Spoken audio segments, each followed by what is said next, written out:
Welcome back to Two Geeks Current Events. Today is a very special episode, stepping away from our usual fast-paced tech analysis for a reflective and deeply engaging conversation. I'm absolutely delighted to be sitting down for lunch with a true fixture of Los Angeles culture, the famous professor, accomplished artist, and lifelong native of this incredible city, Bill Fogg. For over 4 decades, Bill dedicated his life to teaching art, influencing generations of students with his unique perspective and wisdom. Now retired, he's graciously spending some of his well-deserved free time with me. Over the next hour, Bill and I will be putting the current events of the world under the lens of history, creativity, and lived experience. We'll be diving into a wide range of topics, from the state of modern art and culture to the complexities of relationships, and, of course, giving our 2 very different takes on the big current events shaping the world today. I truly hope you find this episode not only enjoyable, but also incredibly insightful, offering you the chance to learn and reflect from 2 vastly different mindsets about the world around us. So grab a coffee, settle in, and let's get started.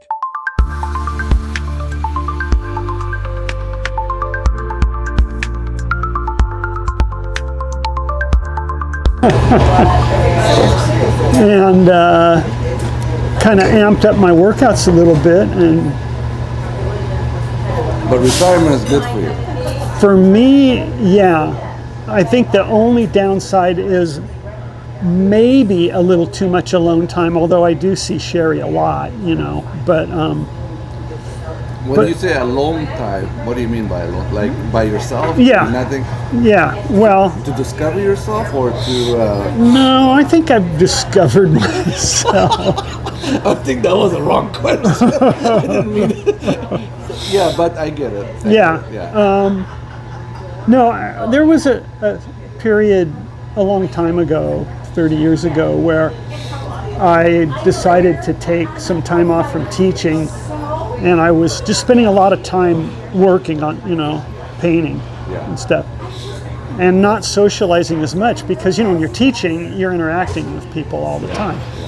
And I got a little off track, like I can't give you an accurate description of anything specific, but I was like forgetting, things like I'm supposed to be here, and I'm normally really good at that stuff. And now, when I'm drawing, that's alone time, and a fair amount of it, and it's highly detailed work that requires a lot of concentration. So it's good, but it's also kind of tiring, And then I'll just bounce back between that, watch a little TV, go on the computer a little bit, or, I do that in the morning, and then I do my workout, and then I, wash up. And so on balance, though, I like it, yeah. I didn't feel a big gap in my life. Aside from your art, do you have any other hobbies? Water over here? Oh, yeah, thanks. Thank you for Well, that's not really a hobby. That's more like a profession. your art. Yeah. Does Sherry have hobbies? Not really, but she's got kids and grandkids. Yeah, that keeps her busy. Very Yeah. busier than I think she wants to be, because whenever anybody has a problem, Of course. they call her. Yeah. And when all of them have a problem, they all call her, Yeah. So Yeah, well, that's the... the beauty and the pain. Kids are like that, Kids will always want, Now it's me, like, with my kids, my car is squeaking.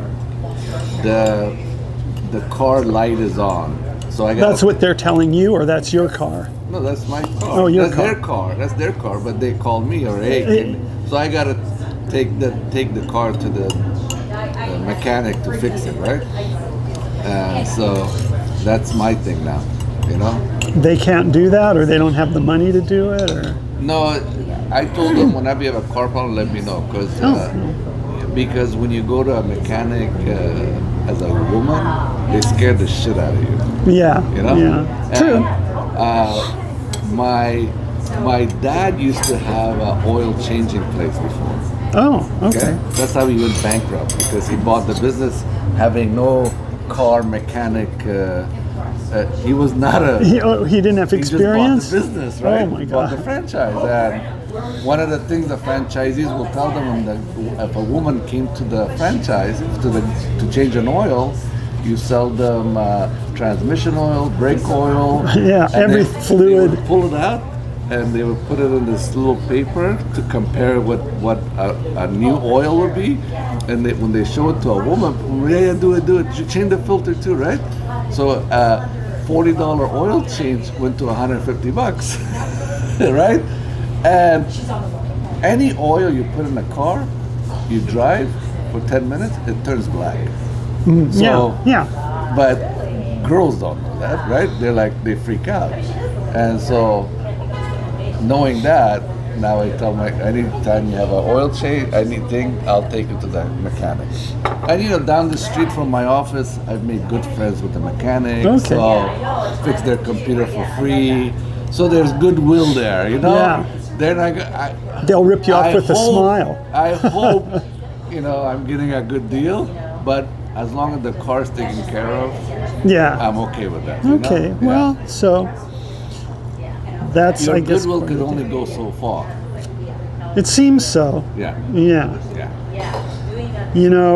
As on my way up here, I was coming down Broadway, and I ran into this UPS guy that I kind of know because he brings a lot of stuff to my building. Yeah. Sherry knows him. His name's Steve.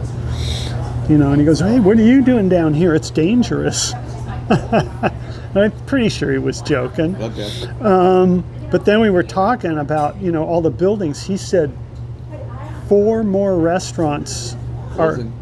at the end of the year. And what was the other one? There might be another one. But the other thing, of course, you probably know this already, he said was, all these office buildings are pretty empty. Yeah. He said he used to deliver 60, 70 packages a day. Today, 4. So, One of my clients is in one of those old buildings here, and it's the size of your apartment. That's how big it is. Okay. Yeah. So they got 10 people there, right? In that space? In that I guess space. in an office, It's maybe. an office. There's no yeah. bedrooms, right? Yeah. There's no shower. So they're mostly 70% remote work now since COVID. Sure. Okay? And we've set it up so everybody just logs on to whatever and takes care of it. So he was like, I think I'm gonna not need this office. Yeah. It's $2,500 a month. Not that expensive, but hey, Still, that's- still good. So he told the landlord, look, I don't want to renew my lease because we don't need it. And the landlord begged him, goes, okay, just give me $1,000 a month and month to month, just don't go. Wow. So he goes, okay. So they're still there, but Is anybody actually in the they office? come twice a week. Wow. But that's how desperation, because if everyone's leaving, he has no income. Well, yeah, I know. Yeah. And there's people in my building who are trying to sell units and nobody's buying them.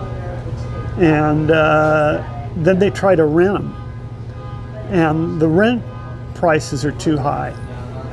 And so in the end, they make a deal with somebody who's got some money to rent it, but at a lower price. That's the only way they can get anybody in there.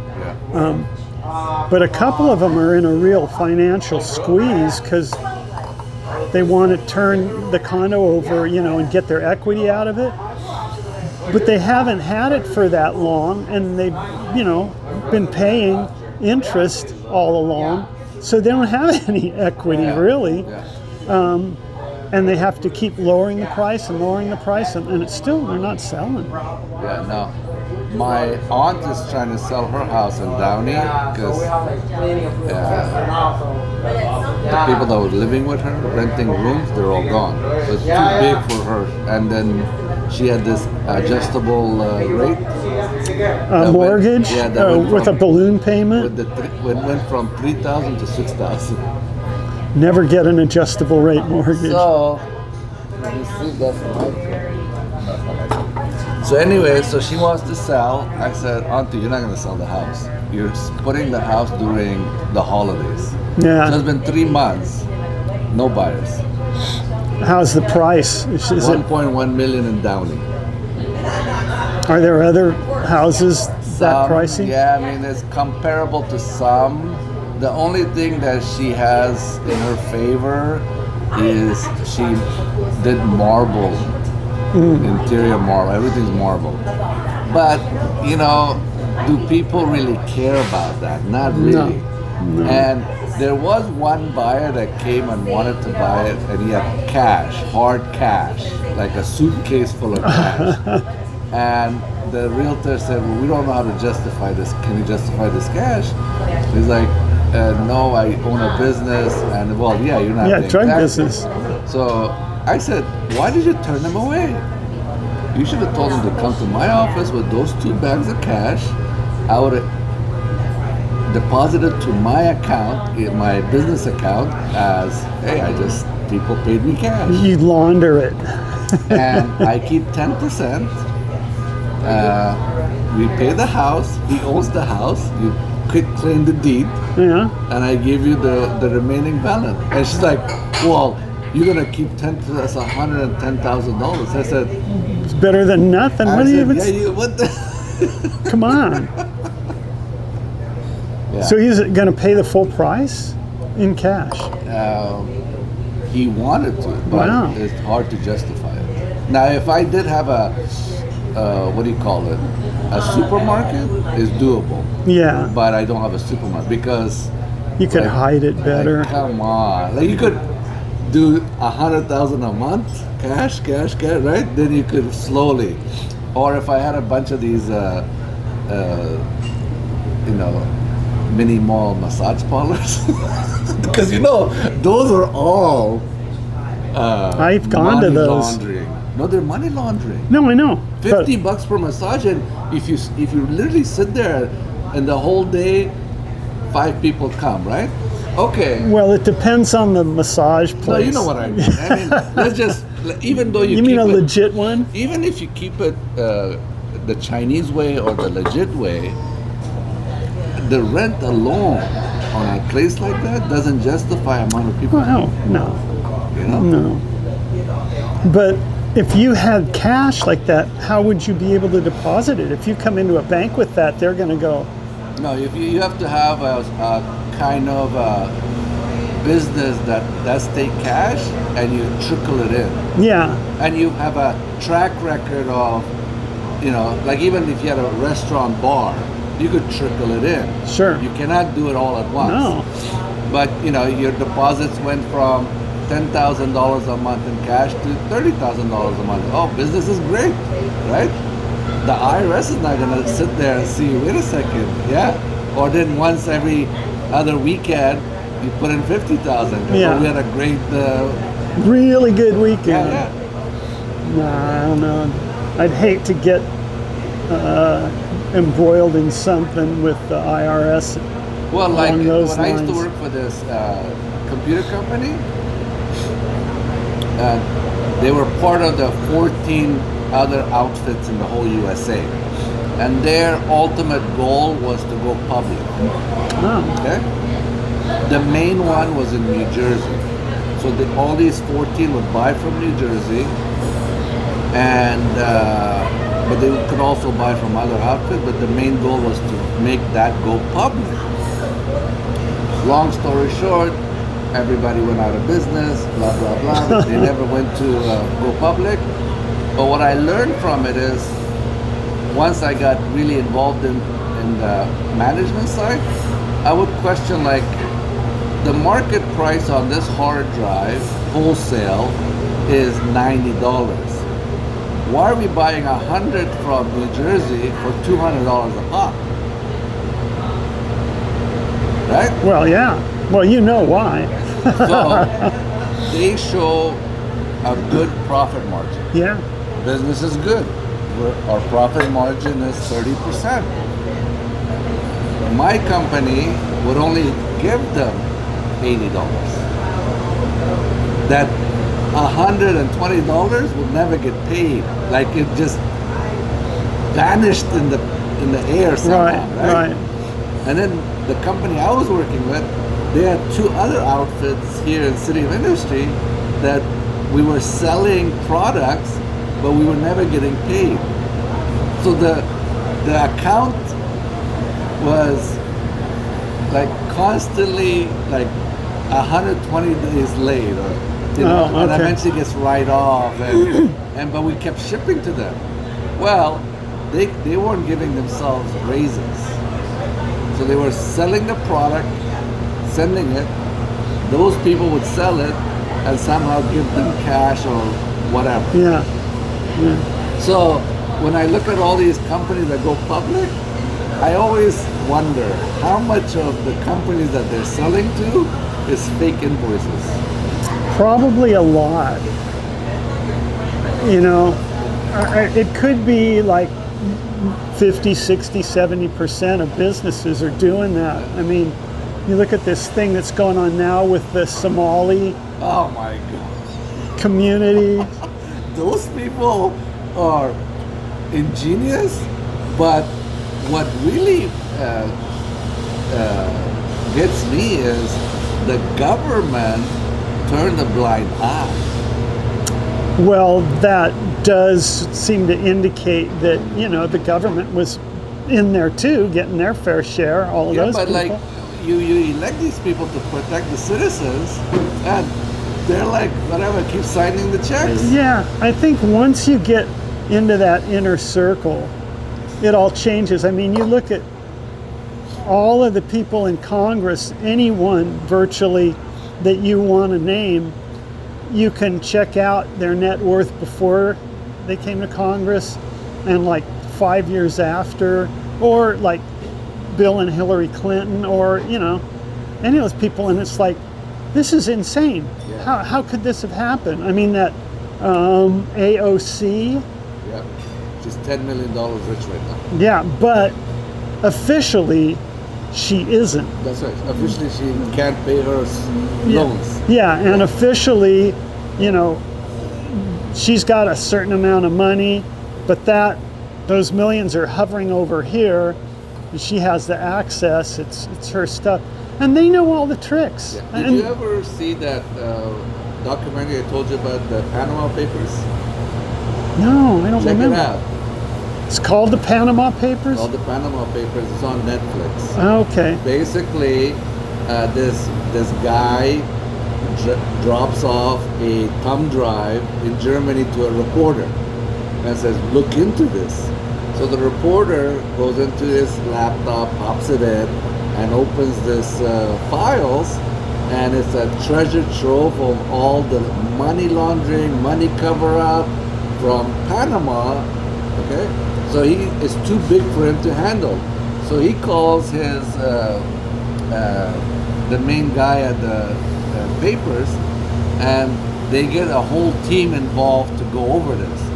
It turns out that there's hundreds of thousands of people that have money go to Panama or call Panama, and there's tons of lawyers that set this up. So they set up these corporations for you, and then under those corporations, there's sub-corporations. So, for example, you give them $20 million. Here you go, boss. Thank you. Of course, go to wrap. An apple appetizer. Got a few napkins over here, sir. Oh, thank you. Yeah, sure. Let me know if you need anything, okay? Thanks. Thank you. Well, this is bigger than I thought. Yeah, that's pretty You want some of this? No, this is fine. So then the sub-corporations take the money and they issue stocks, okay? Yeah. So now you have, $20 million in the bank, which is legitimate. But let's say your main corporation, and then there's like 10 other corporations. So each corporation owns $1 million, for example, right? So if somebody sues you or gets the money, well, they have to try to go up all the corporations to get all the money by that time, people give up. And at the end, they said, so they were an investigation and they went after this lawyer and they closed it down. But anyway, even though they closed this one guy, there's thousands of them in Panama. But then at the end, it's very fascinating because they go to a place in America and they go to this building. It's a small building, and he goes, in this building, there's 10,000 corporations registered in Wow. in New Hampshire. Where's Biden from? What state? Delaware, isn't Delaware. In Delaware. it? Yeah. And all the credit card companies are registered there. A lot of corporations are registered there because their laws protect lawsuits against them. So is any of this Panama stuff linked to the Panamanian government? Maybe in a certain, well, I don't know. You gotta go through the corporation. You're asking too many questions, Bill. I'm sorry, man. Yeah. Well, I was very naive about all of this stuff for a long time because none of it impinged upon my world in any way, you know. Well, that's the thing. Is when people ask me how come there's no revolution in America, right? I said because the basic needs of everybody's met. Not anymore. Well, in a sense, if you come from a different world, right, different country, like a third world country, right, but there's always turmoil and uprising. You call 911, there's police coming, fire coming. You're sick, just go to any emergency, they'll semi-fix you, right? You can't afford food, there's food banks and welfare. You can't afford medical care, well, you'll get some kind of Medicare, you know? I mean, it's not the best, but Yeah. it's there, right? Medi-Cal, yeah. And a lot of Americans are still generous, right? I mean, if we do fundraising, Americans really, Yeah. you know, so those things are, and as far as safety goes, you don't go to the wrong side of town, you're pretty safe in America, you know? But, so when you ask people for a revolution, they're like, hey man, I have credit card bills, phone, I have a mortgage, I have a car payment, I have to go to my job. So essentially what you're saying, and I agree with you, is things aren't bad enough in the United States.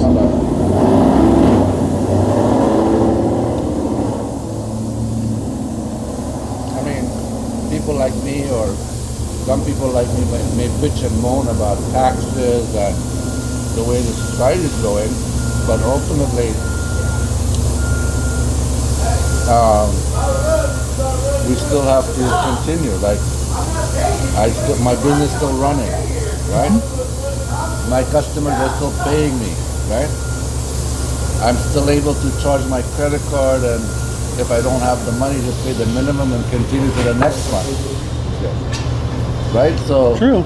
I mean, those things are still there for me, you know? Well, I'm just wondering, it's been on my mind a lot, you know, if things continue economically the way they have been, we're, you know, kind of going to hit a J curve where job loss is so extreme that it could be, I don't know, 30, 40, 50% unemployed. It's coming. So, It's coming probably in the next 5-6 years because, like, you know how you said that the UPS driver told you 4 restaurants are closing? I think in the next 2-3 years, or by the time Trump is out, 70% of the restaurants will be closed. oh yeah, Okay? Primary reason is it's too expensive to go out to eat. Second reason is, especially here in California, we raised the minimum wage for fast food workers to $20. that's crazy. So that kind of the restaurants have no choice but to give everybody 20%, $20 an hour, right?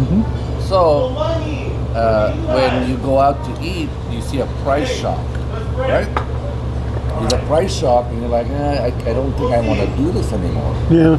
And so restaurants, and then there's a problem of, okay, the meal is $200. Now you got to put 20% down for a tip. That's $240, right? And you didn't even drink a bottle of wine yet. I know. So 70% of mom and pop and small restaurants will close. That's the reality. Well, and a lot of franchises are closing. Franchises, because unless they could buy food cheaply and be competitive. Well, we used to like to go to Taco Bell. And the last couple of times, Sherry's gone there to pick up, like a couple of burritos or something. It's like almost $20. Yeah. Used to be $9. So, for me, okay, I can afford it, but I resent it. No, I know. So we don't go to Taco Bell anymore. But it's not really Taco Bell's fault. So, if and when we have that many people out of jobs, I don't know what a revolution would actually be like, because who are you going to shoot? No, they're going to do what the Saudis do. Most of the Saudi people, even though they get educated, there's really not that kind of job that they could sustain themselves. Yeah, but the Saudis have money. So what they do is everybody has a $4,000 or $5,000 pension a month. Okay, houses are cheap, their electrical bill is cheap, and all that, right? So they're maintaining the status quo by paying everybody, right? And these people are like, okay, well, I don't need to fight, right? I don't need to do this. I'm getting my paycheck, right?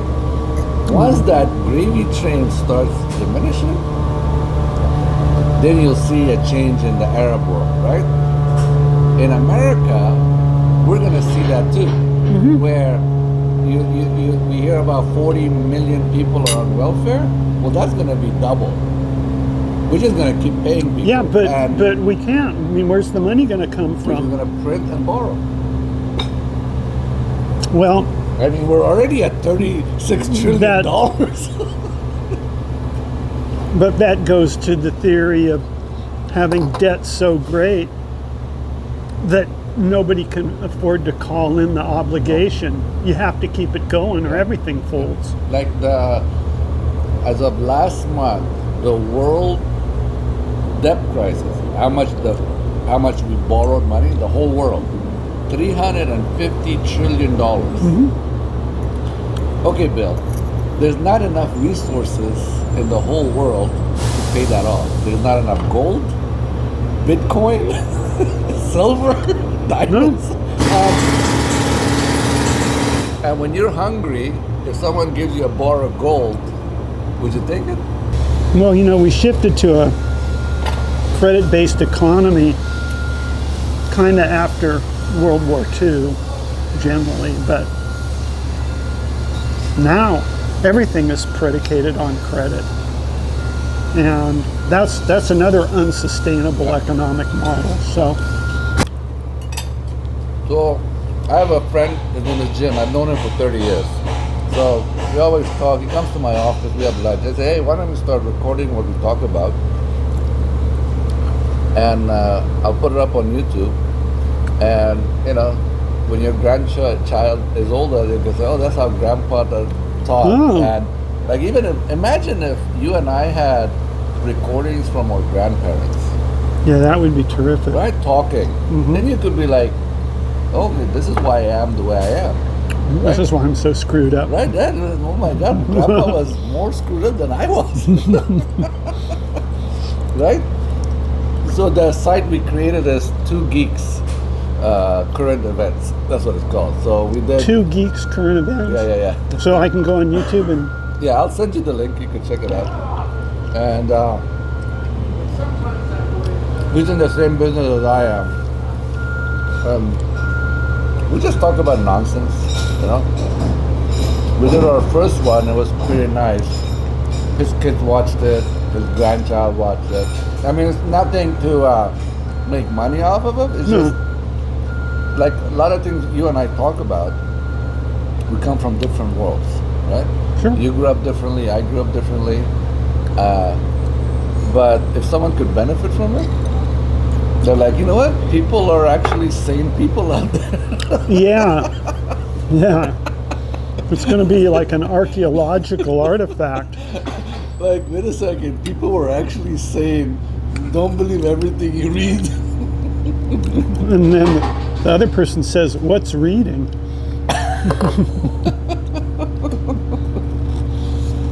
Yeah. Speaking of that, so this is another one of these little bits of factual data that will really spin your head around. One of Sherry's grandkids is a 13-year-old girl named Kayla. And it's not really relevant to the story, but she's really attractive. She's really attractive. Beautiful. Yeah, Okay. she's like 13. She's, I don't know, like 5'8", very slim, beautiful face, very ethnic,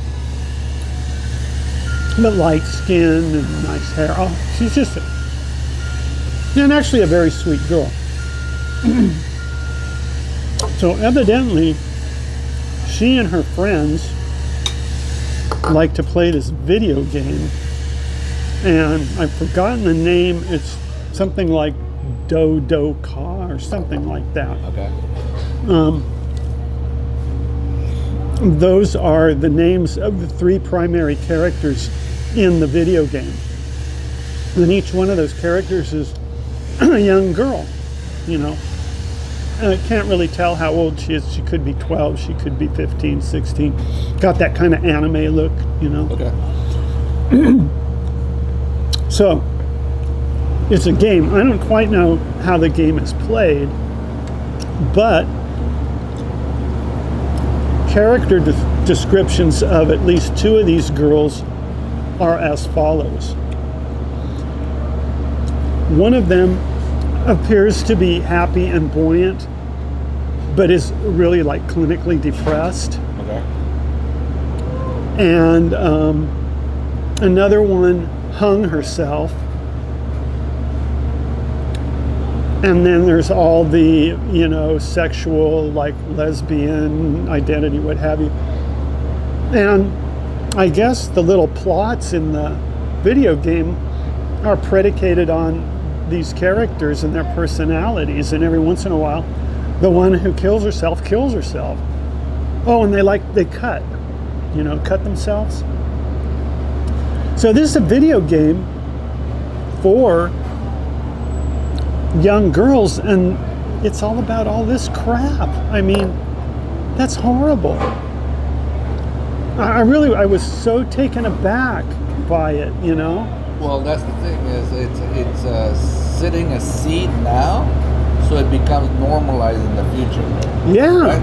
I mean, anything you see what's happening today to 30-year-olds, if you look back 20 years ago, the games and the TV shows they watched was little breadcrumbs leading them towards that direction. You think that was premeditated, or that's just the way it went? I mean, if it's premeditated, the powers within was very powerful to do that. Yeah, I don't think it's premeditated. I just think that, you know, the businesses are looking for ways to make money, and it's like we're targeting these kids. I think it's a breakdown of the household. Oh yeah. Because if the parents don't care, right, there's tons of stuff in there for someone to find and try, right? Yeah. And if there's no checks and balances, like the parents say, what are you doing? No, you're not doing that anymore. Like, no, we're not doing that anymore. And if that's not there, slowly there's people in the world that would push stuff for their own sick, wet dreams, right? But some get a hold, some may not, right? Like honestly, in the 80s when I was growing up, the only sex toy that I ever heard of was handcuffs, right? Like handcuffs. Really, in the 80s? Because there was one porn tape that was making its way around high school, and there was one scene with handcuffs, right? And we're like, oh my God, handcuff her, right? That was like the sex toy that we were aware of, right? Go in the 90s, vibrators start making its way into the psyche, right? Mm-hmm. And in the 2000s, it went to gagging, vibrators, whips, right? To now, it's anal plugs, right? Nipple clamps, right? Yeah. It slowly went into a direction. It's been mainstreamed. Yeah. It's like no big deal. Like women will walk into a sex shop and buy an anal plug. Why? Because all her girlfriends are doing it, and it's not a big deal. Yeah, right? No, everything gets mainstream. Yeah, anything avant-garde ultimately becomes mainstream. It's like you see TV commercials with music by the Ramones. Yeah. And it's only just because it sells. It's just money. Yeah. So slowly, these things start taking a hold. By the time, and now imagine those people that were. Hey, do you want some of this? No, Got I'm a good, lot. thank you. No. Those people that became parents, for them now, it's okay for this, it's okay for that, right? Mm-hmm. To the point where the threshold keeps getting higher and higher. I mean, you have parents that their kids say, their boy will say, I think I'm gonna paint my nails and wear a dress. Oh, it's okay, do whatever you want to do, right? It's become it's not a taboo. It's not like, oh my God, what are my family gonna think? Or right? It's like, oh, well, go ahead, dress in a dress and go to school like that. Don't let anybody tell you otherwise, right? And so what happens to them eventually? Can you take the empty plates out of the way? Yes, you can take my shirt. Can I have something to put this stuff in to take? Yeah. Okay, thank you. And is there anything else I can get for you guys?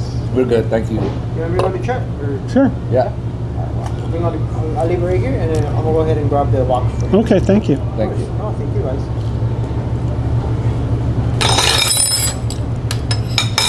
Well, a lot of that stuff. There you go. Thank you. Yeah, of course, definitely. Whenever you're ready to tap, you might have to tap one. I got cash, Shaw. I can. You got cash? I can pay Okay. my. You pay cash Are too? we doing cash? Yeah. Is that okay? Yeah, no, that's cool. Then pick out a copy of the receipt. Just for you guys to have it. We want to launder some money, so Bill here is. Is that how it works? I don't know how it works. You've seen the movie Breaking Bad? I watched that. This is the real guy. Oh yeah, I see it.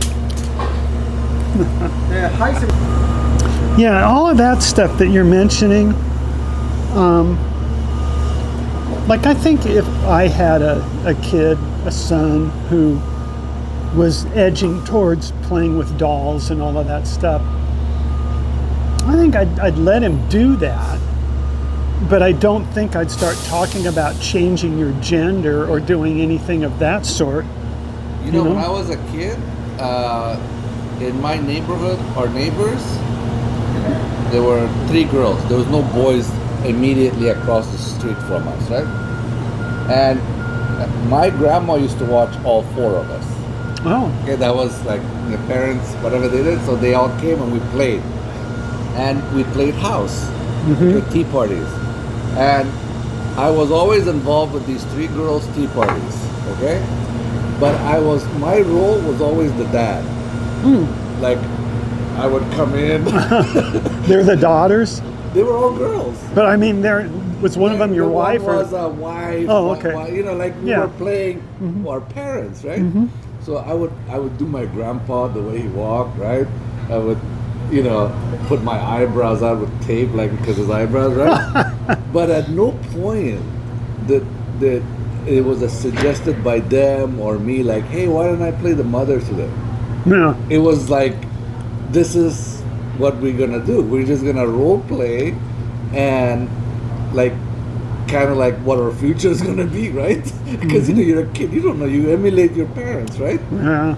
And I think now, if that was the case, one of those girls would say, "Hey, why don't you be a mother There you go, today?" sir. Oh, thank you. Yeah, sure. You know? Yeah. Let me go ahead and get your change. No, that's okay. Thank you so much, guys. Thank you. You know, one of those girls will say, "Hey, why don't you be I want to be the father." Or the two of us, me and my sister, we're going to be both parents. That's we're right. going to be gay That's parents. Right. That's right. Because Karen's parents are both women. You know? Yeah. And that's a normal thing now. It's like you it's like we look at it like, oh, that's kind of, but that's how it is. Yeah, so I don't have a quarrel with gay marriage, any of that stuff. Doesn't bother me. I mean, I just think, do what you want to do, as long as it's not interfering with anybody else. Okay.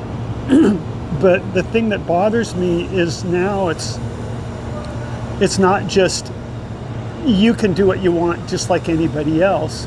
It's like, no, you get to have more rights than the average person. Not only that, Bill, and it's crazy. You gotta not only I want more rights, but everybody has to accept my behavior, even though I tried to push it on you. Yeah. That's like, dude, what you do in your bedroom is your business. You don't need to. I don't need to know. Well, exactly. I mean, why do I have to know what your sexuality is? I don't. No, it's people push their ideology on you like there is no tomorrow. Accept it, or something's wrong with you, right? Yeah. In fact, I don't even want to know it. In fact, I don't. Last time, did I tell you that across the street, I made friends. I make friends with everybody around the neighborhood. Uh-huh. Across the street in a temple loft, there's a foreman or a manager of the building, right? Yeah. So I was like being nice to him, and I said, "It's a beautiful day. God is great." And he's like, "Yeah, God is great." So he starts preaching to me things about Paul, okay? And I'm like, you know what? Good for you, I'm not gonna even. Did I tell you this last time? No. Okay. I think it happened after that. I fixed his computer. Anyways, so he starts texting me, right? That I pray to Jesus that he's gonna turn you into a Christian. So I text him back, being nice. I said, "Thank you. I love Jesus, but I'm okay where I am. I was born this way, and I have my own set of belief systems." And then he goes, "Okay, God bless." Very friendly. 2 weeks, constantly texting. "I'm praying for you. Today is Sunday." Okay? You know what? I'll take a prayer. Yeah. I'm not even gonna poo-poo. Like, thank you very much. If anybody that I know wants to pray for me, it's accepted. Yeah, it's a nice gesture. So then he went on the attack mode. Oh, man. Okay? I mean, literally on the attack mode. Do you do this? Do you do this? Do you do? And I'm like, Daniel, are you asking me or are you shouting at me? I don't, And he's like, long texts, right? Long. You guys are like this. You guys are like this. And I couldn't even get 2 points across. So I said, God bless you. Maybe go study some I think you more. should have said Allah bless you. No, I just said, God bless you. I don't even want to get into it. I know, but just to mess with them. So then he texted me a bunch of other stuff, right? And he's like, it's like suddenly when he gets into this, after his Sunday sermon or what, so to give you he's also, he has a church behind his, he has Is his he own in church. non-denominational Christian church? He has his own church behind his, in his backyard. In his backyard. Because he invited me, right? So then he texted me an Instagram video of this guy that was Muslim and became Christian. And I said, that guy's crazy. Actually, he's not a traditional Muslim. He is one of these. But if Christians want him, good for him. Yeah, you can have him. There's 1.8 billion. Okay. So he goes on. Yeah, see, God bless you, right? The Hindu is talking. That's me. I said the Hindu is talking because that guy was like semi-Hindu. He was a Hindu. He became Muslim. Now he's a Christian. Okay. Oh. And so we go at it. So I said, he's a Christian. Aren't you judging? See, he's asking me, am I judging quickly? And I said, he is right. We don't know who wrote the Bible, right? Yeah. I go on and he goes, Jesus' message has never been lost. Muhammad is definitely a false prophet. Well, there you go. Yeah. And sad you don't follow what Muhammad said to do in many ways, my friend. We both know that ain't about being perfect or blah, blah, blah, right? So he goes on and on and on and on. So then... Oh, this is crazy. This is crazy. So over what time period? This is like every Sunday. Then I told him... So this was like one Sunday's worth? Yeah. Then I told him, I said, why don't you go buy this book from Bart... what's the guy's name? Bart Ehrman, right? Mm-hmm. He studied theology in Harvard. And even though he doesn't believe in any religion, he was a Christian. He wanted to be a priest. Mm-hmm. But he started writing the Bible and saying why the Bible is different messages in different passages, and it doesn't make sense, right? Yeah. I just said, just read him and then come back to me, right? No, this is not true. There are so many scholars that say otherwise. Okay, fine. And then he quotes a verse from the Quran for me, right? So how can this be then true then? And I'm like, you're giving me tidbits and that. So this goes on. So finally... This is still just one Sunday? Yeah, this is another Sunday. Then finally I told him to... See, he sends me videos, right? Videos after videos. So finally I told him, please leave me alone. I would hope so. Okay? Please leave me alone. Yeah. Please leave me alone. May God bring you peace. Goodbye. Okay. You got it. Then, the following Saturday, he texts me again. Right? I don't respond. He gives me verses of the Bible. You guys doing okay? Yes. Yeah. Any dessert? No. No, that's fine. Thank you. Did you guys already get the check from your server? Yeah. Yeah. You did? Okay, I'm sorry. We're doing a little transition. That's all right. Okay, he sends me more stuff. I just ignore him, right? I just ignore him. And, Bill, this is what I have to deal with on a regular basis from radical Christians. Well, any radical is a problem. And he doesn't want to even listen to what I have to say. Shaw, they're not. Like, they're not interested in having a conversation. Bill, I have you as a friend. I have my Christian friends, my Jewish friends, my Buddhist friends, my Taoist friends, my African friends that believe in some other deity, right? So I can be your atheist friend. At no point that I ever tell these people, I wish you were a Muslim. Well, of course not, because you're a reasonable man. No, but like, if you want to be, good for any. If people ask me, I'm like, oh, why? Okay, go here. I'm the wrong person to talk to, right? Yeah. But if people tell me I'm a Christian, I'm like, oh, good for you. You go to church, good. Oh, I'm glad you do. I'm happy for you. Glad you've got something in your life. That's right. But at no point, but people like this guy Daniel have a need to not only convert me, but tell me I'm wrong. Well, yeah, but so, I go on Facebook for a little while every day, check it out. Do you use Facebook at all? I do. Okay, so when I clock in, I've got that feed that has all the things it thinks I'm going to be interested in. And I don't know where it comes up with some of this stuff, but lately I've been getting these pages where it's like atheists versus Christians, the Bible. One of them was called the Bible, the good, the bad, and the ugly. And they're all, no matter what side, the atheists or the Christians are equally dogmatic.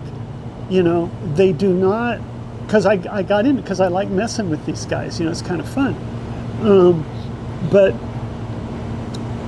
people that are that fanatical, you can't reason with them, you can't persuade them, and you can't use logic because they won't engage logically with whatever you say. They'll just say, so and so said this, or you're cloaked in sin, whatever, you know.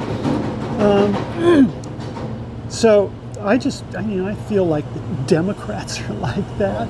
I mean, anybody who, like, 2 or 3 of those messages from this guy would have been enough for me. At the beginning, I wanted to have a dialogue. Yeah, but you can't. See, that's like the thing. my point was, okay, I want to learn from you, right? I know. I because it's interesting, right? The way you think, right? I want to know, and okay, here's my version of what I believe, right?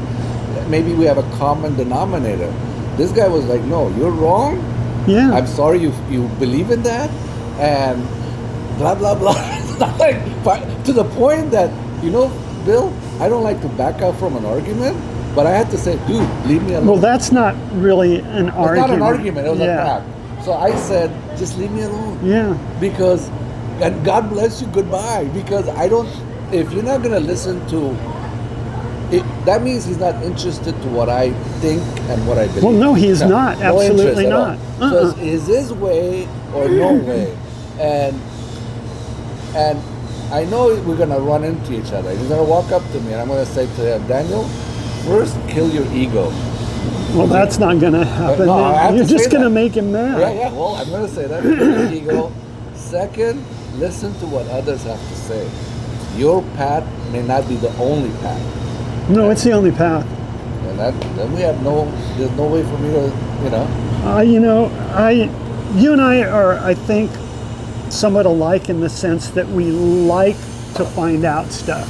I want to. You know, you want to learn. It's interesting. Yeah. It's like, it's interesting for me to be sitting with you rather than one of my schoolmates because you've had a totally different life experience, different point of view.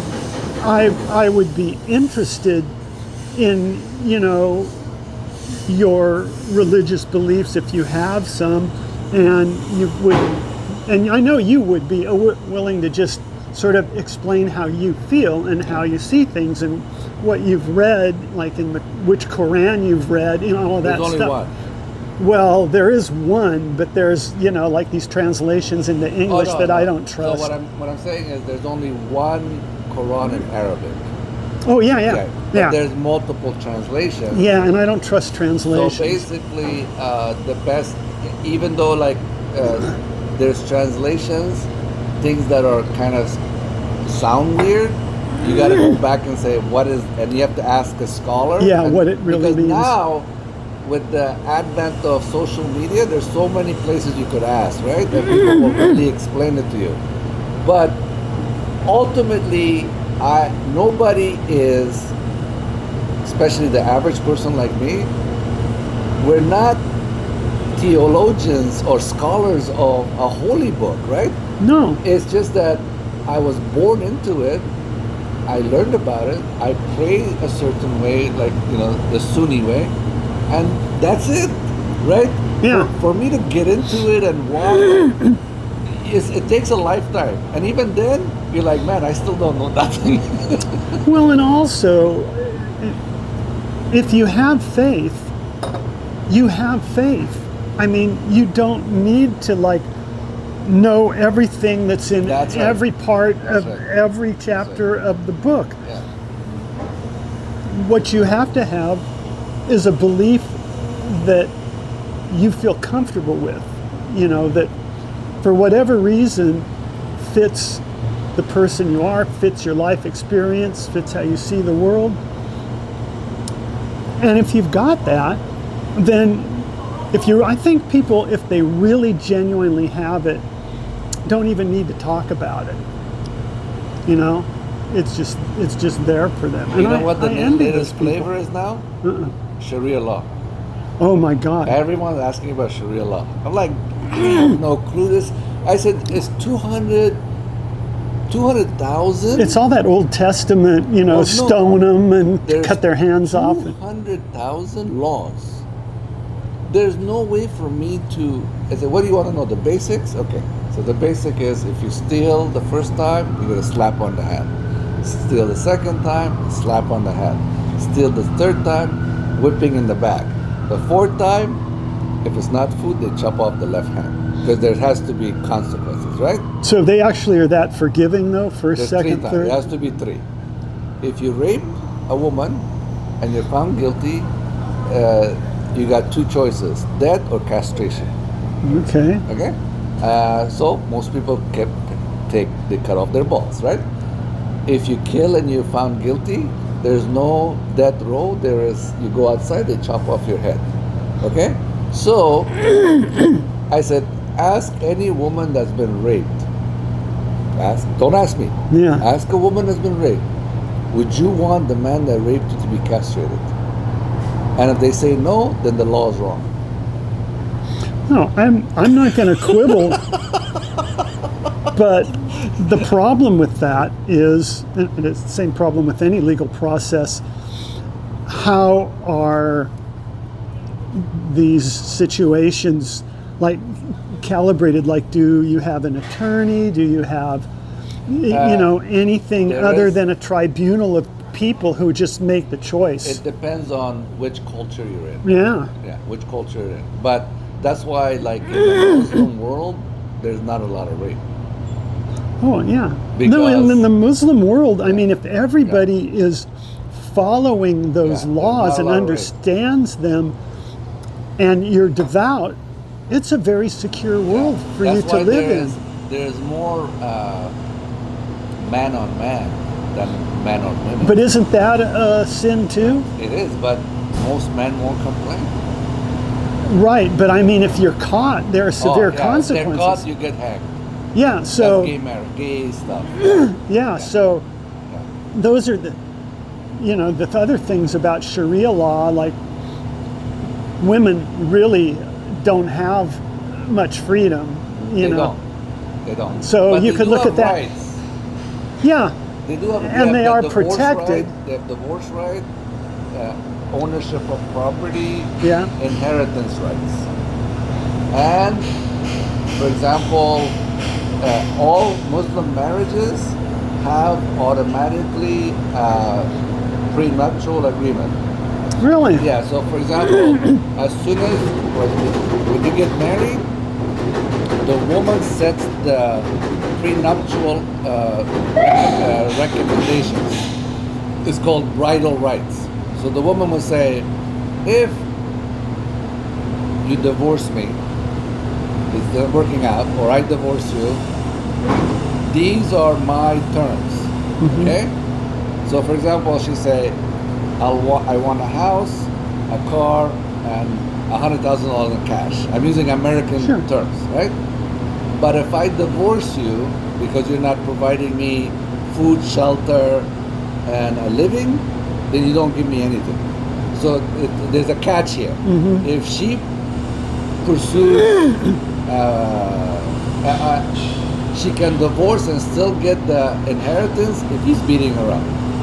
But if he's not doing all that, but provides food, shelter, and whatever, then if she divorces, she gets nothing.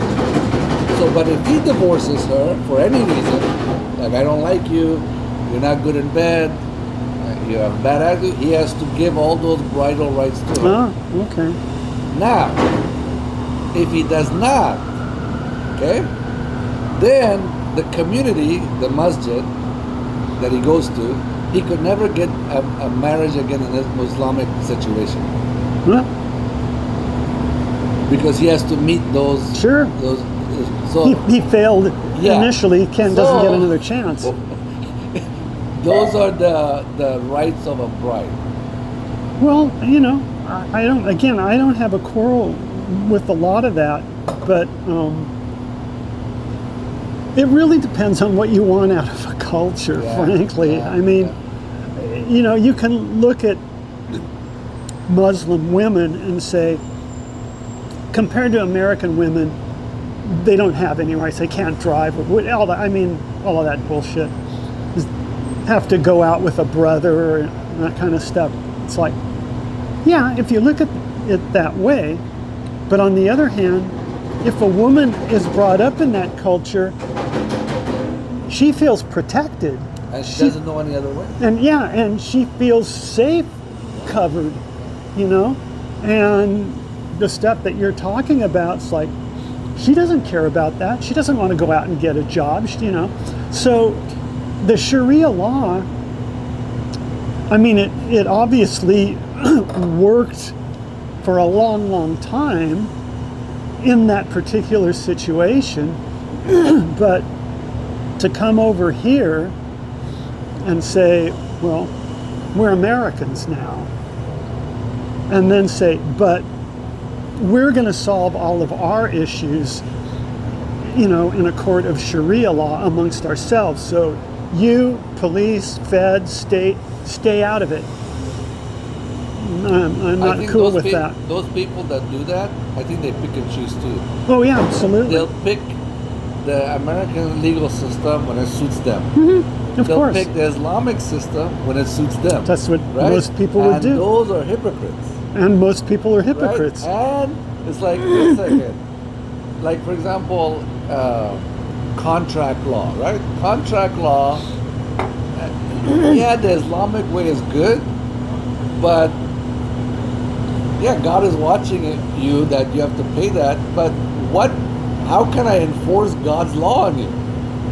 No one's going to be able to put any... well, don't the clerics enforce God's law? How are they going to enforce it?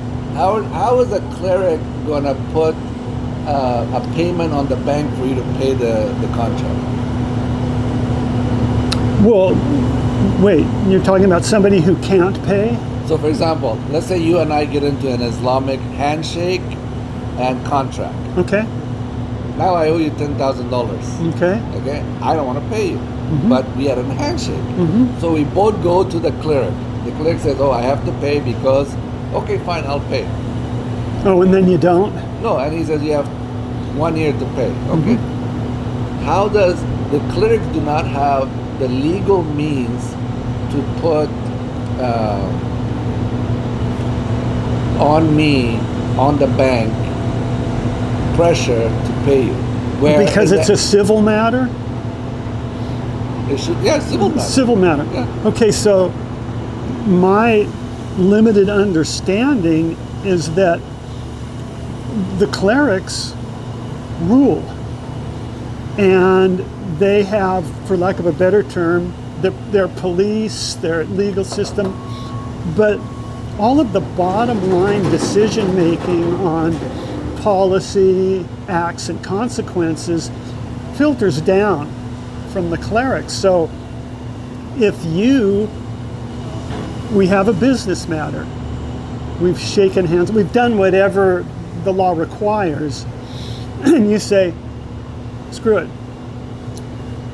And then and what are you going to do? It's like, well, doesn't the cleric assign people to take you and throw you in jail?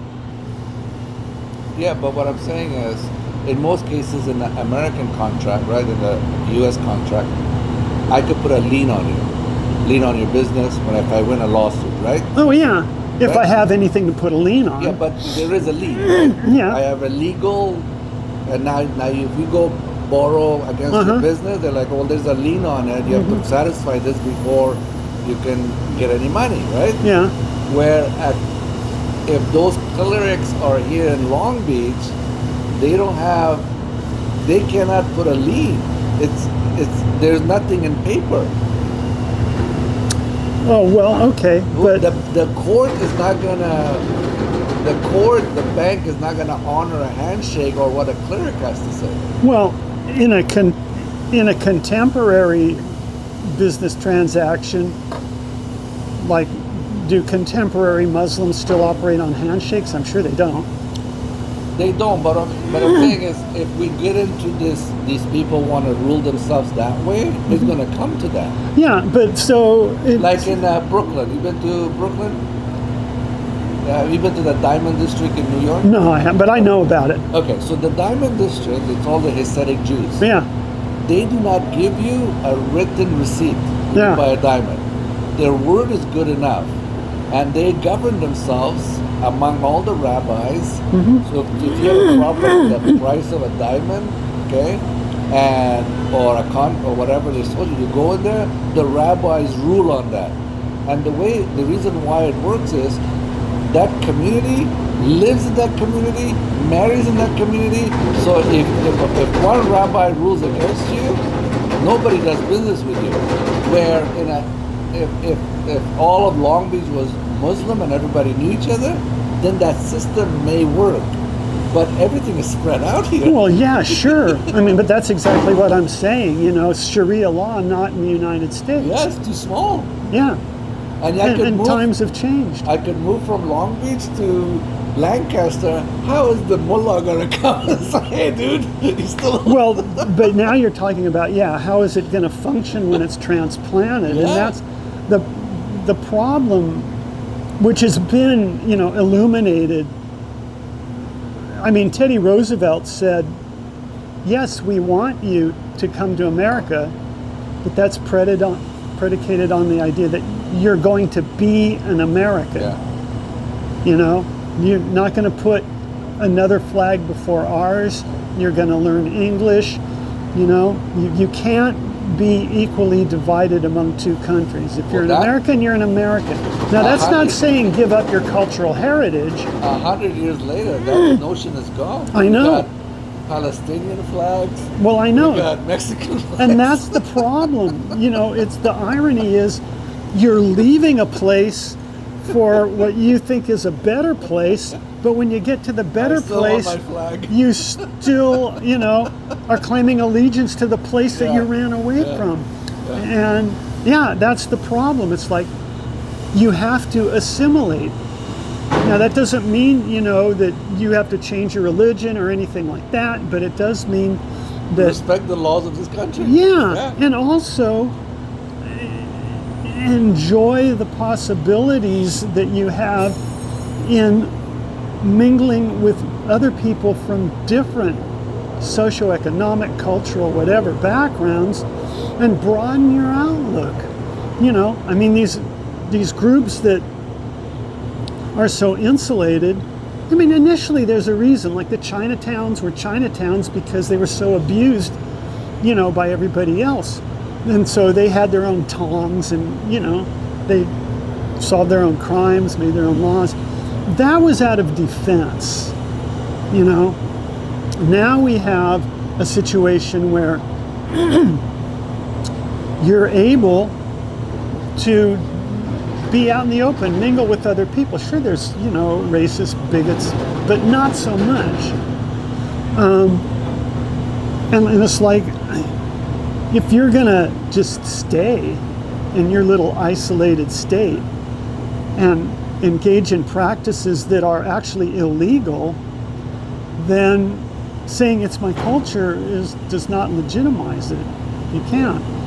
And I think that's the deal with the Somalis. I mean, they came from certainly a different culture, and I just saw this, a Somali guy lives in Maine, but they're still like that clique, He said, and he was an adult when he came to the United States. He was 29. And he said as soon as he arrived in that community, he was told, look, sign up for Section 8, sign up for all of these benefits and everything.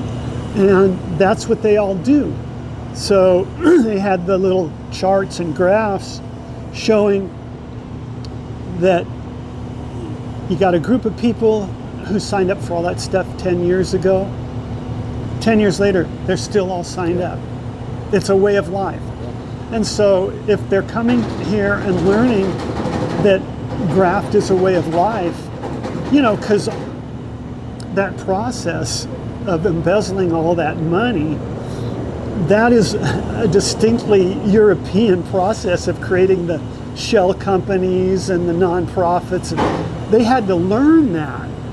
So they're assimilating on that level. They're assimilating good, and they're using the system for their own means. Yeah. In a way, I mean, as a taxpayer, I'm upset. But then in another way, I'm like, they're geniuses. Because if you have the balls to do it and keep getting away with it, and then on the other hand, you got the government looking away, hey, can I be mad at that? I'm more mad about the system. Yeah. Because the system Allows it. and there's no checks and balances, right? I mean, if you go to the welfare place here off of, in Compton, right off the 91 and Central, I I've think, never been there's a welfare. I have a client there, so I exit there and I pass it. You look in the parking lot, brand new cars. And you're like, these people need welfare? Or 2 weeks ago, there was at the forum, they had set up food banks for people to drive by, get food banks. All the cars were brand new SUVs getting free food. Okay, Bill. If you're in a situation that you have to stand in line to get free food, free groceries, I'm all for it. But if you have a brand new SUV or a nice van and you're spending gas to stand in line to get, and people are like, hey, this is a nice car. Do they have a drive-through? There's a line, car. You know what I mean? Yeah, it's like, and even the food banks are not questioning the fact that these people, it's like, how do you afford the $500 payment on this car and you can't afford $50 worth of groceries? Evidently, they've found a way. I mean, I could go in that line too and get the food, but you know what's happened? A lot of self-respect has gone out. It's like, no, we don't need it. Thank God, right? We have food. No. They're giving away free food. Let's go. Everybody get in their car. Every car gets free food, right? let's caravan. And every household has 4 cars. Yeah. So 4 cars are there. They don't ask questions. They just open the trunk. They put a box of food. Now they're doing it out of goodness of their heart or whatever. They got some money, but ultimately, there's no checks. Like, what year's your car? 2022. Get out of here. You don't qualify. Well, I think really, I don't know if this is the sole cause of that, but it's certainly a big contributor, is people are afraid to challenge anybody. Yeah. You know, there's no consequences. I mean, there was a time not too long ago when, you know, if somebody tried to pull that in a welfare line during the 30s, and a bunch of ragged, forgotten men are in that line, and some guy in a suit, you know, they would have beaten the shit out of you. What the hell are you doing here? Yeah. You know, you couldn't get away with that. Now it's like you can get away with it because, you know, you drive up in your Mercedes and they refuse to give you food because you're driving a Mercedes, and you can say, is it because of my race? You know, and you would win. You would win. And nobody will say anything. No. How much food do you want? Yeah. Exactly. And what kind of rice would you like?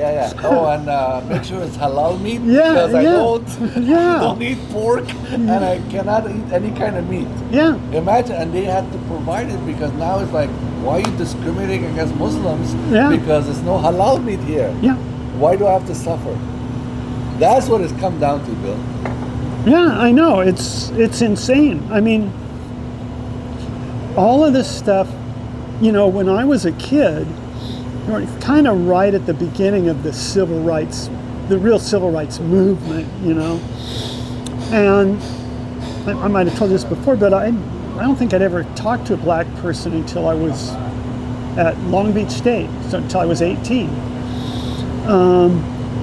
My household was conservative in some ways, but liberal in others, and it was like, you know, anything racist, no.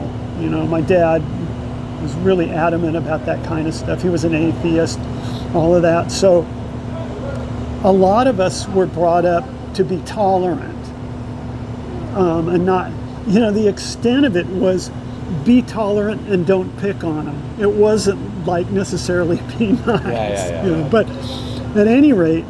And then a lot of my friends back then were kind of racist. You know, the ones that were coming from more working class neighborhoods. It's like, so, but, you know, as time went along, even the rednecks and the racists sort of cooled off, you know what I mean? even the homophobic people, like by the time the 80s, 90s rolls around and they've got gay people and TV shows and all that stuff, you know, you may be anti-gay, but you're starting to get nervous about saying it. But then, you know, it kind of escalates to the point where it's not just about you have to be tolerant. It's like, you gotta give me what I want, you know, or you're a racist. If you don't give me everything that I want, you're a racist or a sexist.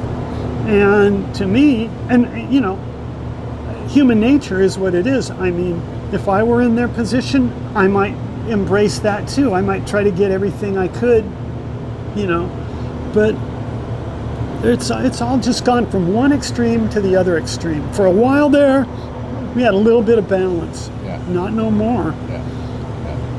Yeah. And I don't think it's getting better. No, it's getting worse, and social media has made it worse. Social media, all Right? of that stuff. I mean, even to the point that women think that women on social media think that flying on private jets, being on boats, constantly buying Louis Vuittons, being in Vegas, having great meals is the normal thing to do. No, well, That's- and they're entitled And to it. They're if a man entitled to can't it. provide this, it's like, you're not a man. Yeah. It's like, Yeah.